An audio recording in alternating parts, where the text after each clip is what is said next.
नमस्कार, मी भाग्यश्री तुम्हा सर्वांचं आपल्या चॅनलमध्ये मनापासून स्वागत करते आणि आज आपण युनिक अशी डिझाईन तयार करणार आहोत. तर त्याकरिता इथे मी बॅकपार्ट कट करून ठेवलेला आहे, ज्याची पूर्ण उंची आहे इथे 13 इंच. शोल्डर आलेले आहेत 5 इंच. आर्म होल म्हणजेच मुंडा आहे 5.5 इंच. छाती आलेली आहे 8.5 इंच. आणि खालच्या बाजूला जी कंबर आहे ती बॅकडाट मिळून ती देखील आलेली आहे 8.5 इंच.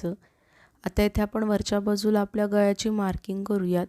तर इथे मला माझे रेडी शोल्डर 2 इंच हवेत, म्हणून मी अर्धा इंच मार्जिनचा घेऊन 2.5 इंचावरती एक मार्क केलं. त्यानंतर टेपला त्याच पॉईंटवरती घेऊन खालच्या बाजूला जी माझी गळ्याची उंची आहे ती येथे मी 9 इंच घेते आहे आणि जी खालची गळ्याची रुंदी आहे ती येथे मी 2.5 इंच घेऊन व्हिडिओमध्ये दाखविल्याप्रमाणे तुम्हाला इथे एक बॉक्स तयार करून घ्यायचा आहे. तुम्ही मात्र तुमच्या अकॉर्डिंगलीच गळ्याची उंची आणि रुंदी घ्या. त्यानंतर आता इथे तुम्हाला व्हिडिओमध्ये दाखविल्याप्रमाणे गळ्याचा आकार ड्रॉ करून घ्यायचा आहे. त्यानंतर आता इथे तुम्हाला व्हिडिओमध्ये दाखविल्याप्रमाणे बॅकपार्टला ओपन करून घ्यायचं आहे आणि अगदी व्यवस्थितरित्या मधोमध त्याला फोल्ड करून म्हणजेच दुमडून घ्यायचं आहे. अगदी व्यवस्थितरित्या व्हिडिओमध्ये दाखविल्याप्रमाणे फोल्ड केल्यानंतर येथे हाताने असं थोडंसं थापून घ्या, जेणेकरून आपली या साईडची डिझाईन समोरच्या बाजूला देखील ट्रेस होऊन म्हणजेच उमटून येईल. त्यानंतर येथे मी अस्तर आणि मेन फॅब्रिक घेऊन दोघांनाही राईट साईडवर राईट साईड म्हणजेच बरोबरीच्या बाजूवर बरोबरीची बाजू ठेवून घेतलेली आहे. त्यानंतर आता इथे तुम्हाला व्हिडिओमध्ये दाखविल्याप्रमाणे संपूर्ण गळ्याची स्टिचिंग अगदी व्यवस्थितरित्या कंप्लीट करून घ्यायची आहे. इथे तुम्हाला जास्ती काहीच करायचं नाही आहे. जसा आपला गळ्याचा आकार दिसतोय त्याच आकारात संपूर्ण गळ्याला अगदी व्यवस्थितरित्या व्हिडिओमध्ये दाखविल्याप्रमाणे स्टिच करून घ्यायचं आहे. इथे मात्र फक्त एकाच गोष्टीची काळजी घ्यायची आहे, जेथे कुठे आपले कॉर्नर म्हणजेच टोक आले असतील तेव्हा नीडल म्हणजेच सुईला आतील बाजूस तशीच ठेवून घेऊन फक्त बॅकपार्टला फिरवत पुन्हा जसा गळ्याचा आकार वळतोय त्याच आकारात संपूर्ण गळ्याला इथे तुम्हाला स्टिच करून घ्यायचं आहे. आणि येथे जर तुम्ही व्हिडिओ काळजीपूर्वक पाहत असाल तर तुमच्या एक गोष्ट लक्षात आली असेल, मी गळ्याच्या मध्यभागावरती त्याला बॉल पॉईंट पिन्स लावून पिन्सने सिक्युअर करून घेतलेला आहे, जेणेकरून जेव्हा आपण आपल्या गळ्याचा आकार स्टिच करू तेव्हा तो इकडे तिकडे हलणार नाही आणि आपण जसा ड्रॉ केला आहे अगदी तो तसाच स्टिच केला जाईल. त्यानंतर आता इथे खालच्या बाजूला म्हणजेच कमरेच्या बाजूला मी अर्धा इंच मार्जिन घेऊन अगदी शेवटपर्यंत स्टिच करून घेते. जर आपण इथे अशा पद्धतीने स्टिच केलं तर आपण जी सेपरेटली कमरपट्टी स्टिच करतो ना ती इथे आपल्याला करावी लागणार नाही. त्यामुळे अशा पद्धतीने स्टिच केलं तरी देखील चालेल. त्यानंतर आता इथे तुम्हाला गळ्याच्या आतील बाजूस थोडंसं जास्तीचं कापड ठेवून संपूर्ण गळ्याची कटिंग अगदी व्यवस्थितरित्या इथे तुम्हाला व्हिडिओमध्ये दाखविल्याप्रमाणे कंप्लीट करून घ्यायची आहे. त्यानंतर इथे आपण संपूर्ण गळ्याच्या आतील बाजूस जे जास्तीचं कापड ठेवलं होतं ना त्याच कापडावरती व्हिडिओमध्ये दाखविल्याप्रमाणे तुम्हाला छोटे छोटे कट्स संपूर्ण गळ्याभोवती देऊन घ्यायचे आहेत. त्यानंतर इथे कमरेच्या बाजूला जे जास्तीचं कापड दिसतंय ना त्याला देखील तुम्हाला व्हिडिओमध्ये दाखविल्याप्रमाणे कट करून घ्यायचं आहे. त्यानंतर आता हा जो गॅप दिसतोय ना त्याच गॅपमध्ये आपला हात पास करून अशा पद्धतीने त्याला सरळ बाजूस पलटी करून घ्यायचं आहे, अगदी व्यवस्थितरित्या व्हिडिओमध्ये दाखविल्याप्रमाणे. येथे मी तुम्हाला सांगितल्याप्रमाणेच त्याला सरळ बाजूस पलटी करून घेतल्यानंतर येथे तुम्हाला संपूर्ण गळ्यावरती टॉप स्टिच देऊन घ्यायची आहे, म्हणजेच येथे तुम्हाला दाबटीप द्यायची आहे. येथे तुम्हाला जास्ती काहीच करायचं नाही आहे.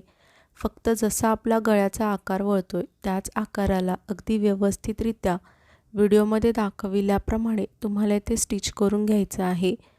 त्यानंतर इथे कमरेच्या बाजूला देखील आपल्याला टॉप स्टिच देऊन घ्यायची आहे, म्हणजेच दाबटीप देऊन घ्यायची आहे अगदी शेवटपर्यंत सरळ व्हिडिओमध्ये दाखविल्याप्रमाणे. त्यानंतर आता इथे तुम्हाला अस्तर आणि मेन फॅब्रिक एकमेकांना स्टिच करून घ्यायचं आहे. तुम्हाला जर हवं असेल तर मी नेहमी ज्या पद्धतीने अस्तर आणि मेन फॅब्रिक एकमेकांना फॅब्रिक ग्लूच्या मदतीने स्टिक करायला सांगते ती पद्धत वापरली तरी देखील चालेल, पण जे अगदी नवीन शिकणारे आहेत त्यांना ही पद्धत समजावी म्हणून मी येथे ही पद्धत तुम्हाला सांगते आहे. त्यानंतर आता हे जे जास्तीचं कापड दिसतंय त्याला व्हिडिओमध्ये दाखविल्याप्रमाणे अगदी व्यवस्थितरित्या इथे तुम्हाला कट करून घ्यायचं आहे. तुम्ही जर इथे अस्तर आणि मेन फॅब्रिक एकमेकांना फॅब्रिक ग्लूच्या मदतीने स्टिक केलं असेल तेव्हा देखील जे जास्तीचं कापड उरतं ना त्याला देखील तुम्हाला व्हिडिओमध्ये दाखविल्याप्रमाणे अगदी व्यवस्थितरित्या कट करून घ्यायचं आहे. त्यानंतर आता हे जे आपले दोन्ही बॅकडाट आहेत त्याला तुम्हाला इथे स्टिच करून घ्यायचं आहे. इथे मी तुम्हाला एकच बॅकडाट स्टिच करून दाखवते आहे. सेम तुम्हाला याच पद्धतीने जो आपला दुसऱ्या साईडचा बॅकडाट आहे ना त्याला देखील स्टिच करून रेडी करायचं आहे. त्यानंतर इथे मी ब्लॅक कलरची कॉन्ट्रास्ट म्हणजेच विरुद्ध कलरची लेस घेतलेली आहे. जे माझ्या साडीमध्ये ब्लॅक कलर होता त्यामुळे.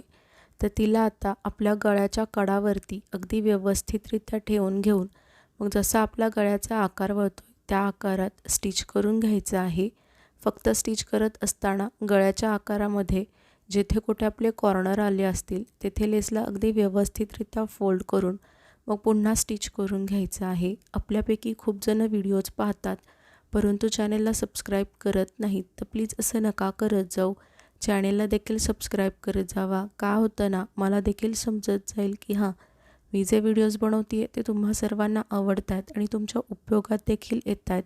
आणि जर अशीच सबस्क्रायबरची संख्या वाढत राहिली तर मला देखील एक नवीन उमेद मिळते आणि त्याच नव्या उमेदीत मला तुमच्यासाठी असेच नवनवीन व्हिडिओज बनवण्याची प्रेरणा देखील मिळत राहते. तर प्लीज चॅनेलला सबस्क्राईब करून सपोर्ट करा. आणि ही जी लेस आहे ती मोठी लेस आहे त्यामुळे आपण या लेसवरती डबल स्टिच म्हणजेच पुन्हा एकदा त्याला स्टिच करून घेणार आहोत जेणेकरून ती एकदम फिक्स बसेल आणि लवकर निघणार नाही.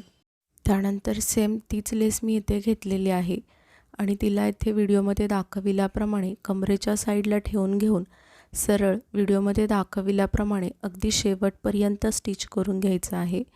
येथे तुम्ही देखील कॉन्ट्रास्ट लेस म्हणजेच विरुद्ध कलरच्या लेसची निवड करा जेणेकरून आपल्या ब्लाऊजची डिझाईन शेवटी खूप छान आणि अगदी उमटून दिसेल. त्यानंतर या लेसवरती देखील आपल्याला डबल स्टिच म्हणजेच पुन्हा एकदा त्याला स्टिच करून घ्यायचं आहे. त्यानंतर आता इथे आपल्याला डिझाईन तयार करायची आहे. तर हा जो नेकमधला गॅप आहे त्याला मेजर करून म्हणजेच मोजून घ्यायचा आहे. तर इथे माझं 7 आलं होतं. तुम्ही तुमचं जितकं आलं असेल तितकं लक्षात ठेवा. त्यानंतर इथे मी असे 2 फॅब्रिकचे स्क्वेअर कट केलेले आहेत. जितकं माझं मेजरमेंट आलं होतं ना 7 त्याच्यापेक्षा एक्स्ट्रा मी 2 इंच घेतलं म्हणजे 9 इंच आणि ह्याची जी लांबी आहे ती मी मात्र 7च इंच घेतलेली आहे. आता त्याला तुम्हाला व्हिडिओमध्ये दाखविल्याप्रमाणे स्टिच करून घ्यायचं आहे. फक्त याला एकमेकांवरती ठेवत असताना राईट साईडवर राईट साईड म्हणजेच बरोबरीच्या बाजूवर बरोबरीची बाजू ठेवून घ्यायची आहे. येथे मी तुम्हाला पुन्हा एकदा एक्सप्लेन करते. तुमच्या गळ्याच्या मधला जेवढा केवढा गॅप आला असेल तो तुम्हाला लक्षात ठेवायचा आहे. ठीक आहे. त्याच्यापेक्षा जास्ती तुम्हाला जी रुंदी आहे ना या स्क्वेअरची ती 1 ते 2 इंच जास्तीची घ्यायची आहे आणि त्यानंतर इथे तुम्हाला व्हिडिओमध्ये दाखविल्याप्रमाणे या चौकोनला अगदी व्यवस्थितरित्या स्टिच करून घ्यायचं आहे. याला मी स्टिच करत असताना तिन्ही बाजूने स्टिच केलं आणि इथे तुम्ही पाहू शकता मी थोडासा गॅप ठेवला आहे. आता आपल्याला त्याच गॅपमधून याला सरळ बाजूस व्हिडिओमध्ये दाखविल्याप्रमाणे पलटी करून घ्यायचं आहे. त्याला सरळ बाजूस पलटी केल्यानंतर आता आपल्याला जो हा गॅप दिसतोय ना त्याला फिनिश करायचं आहे. तर त्याला फिनिश करण्यासाठी व्हिडिओमध्ये दाखविल्याप्रमाणे खालचा आणि वरचा पार्ट आतल्या साईडला अगदी व्यवस्थितरित्या फोल्ड करून घ्यायचा आहे आणि त्याला फोल्ड केल्यानंतर इथे व्हिडिओमध्ये दाखविल्याप्रमाणे तेवढ्या भागाला स्टिच करून घ्यायचं जेणेकरून आपला हा भाग देखील एकदम फिनिशिंगमध्ये स्टिच होऊन रेडी होईल. त्यानंतर असा आपल्याला एक चौकोन पीस मिळेल फिनिशिंगमध्ये. आता आपल्याला याच चौकोनावरती आपण बो जसा तयार करतो ना तसा बो येथे आपल्याला तयार करायचा आहे. जर तुम्हाला हा बो लक्षात येत नसेल कशा पद्धतीने तयार करायचा आहे तर व्हिडिओला रिव्हर्समध्ये म्हणजेच पाठीमागे जाऊन पहा थोडंसं जेणेकरून ते तुमच्या क्लिअरली लक्षात येईल. तर इथे बघा माझा हा बो रेडी झालेला आहे. आता मी याला इथे स्टिच करून घेते आहे. इथे माझं जे हे फॅब्रिक होतं ते थोडंसं पातळ होतं त्यामुळे ते मशीनवर इझिली स्टिच केलं जाईल. तुमचं मात्र जर हार्डवालं फॅब्रिक असेल म्हणजे थोडंसं जाडवालं, तर तुम्ही त्याला हाताने टाके टाकून घेतले तरी देखील चालेल, कारण की मशीनवरती निडल म्हणजेच सुई तुटायची शक्यता असते. त्यानंतर येथे मी तीच लेस घेतलेली आहे जी आपण ब्लाऊजमध्ये गळ्याच्या भोवती वापरली होती. त्याच लेसला व्हिडिओमध्ये दाखविल्याप्रमाणे अगदी व्यवस्थितरित्या बोच्या मधोमध ठेवून घेऊन या लेसला येथे देखील तुम्हाला व्हिडिओमध्ये दाखविल्याप्रमाणे स्टिच करून घ्यायचं आहे. आणि हे तुम्हाला ऑप्शनल असेल, तुम्हाला हवं असेल तर तुम्ही स्टिच करू शकता, नाही केलं तरी देखील चालेल.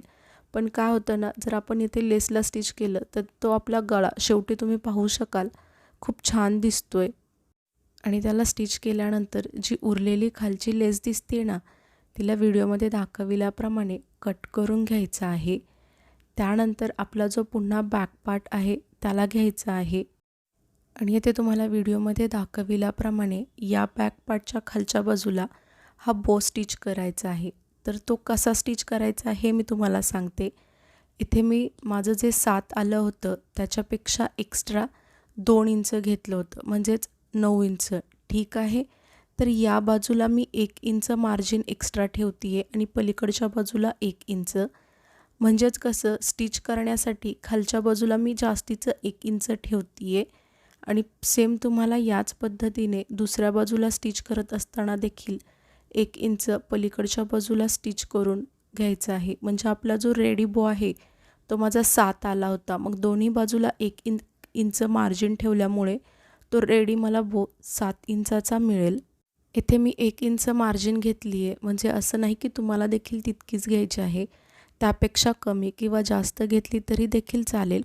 फक्त जो आपला मधला डिस्टन्स आहे तो तुमचा ॲक्युरेट यायला हवा आहे. आणि इथे तुम्ही पाहू शकता किती युनिक आणि लवकर आपली ही डिझाईन तयार झालेली आहे. चॅनलला तुम्ही आणखीन सबस्क्राईब नसेल केलं तर प्लीज सबस्क्राईब करून सपोर्ट करा. व्हिडिओ अगदी शेवटपर्यंत पाहिलात यासाठी तुम्हा सर्वांचे मनापासून खूप खूप धन्यवाद.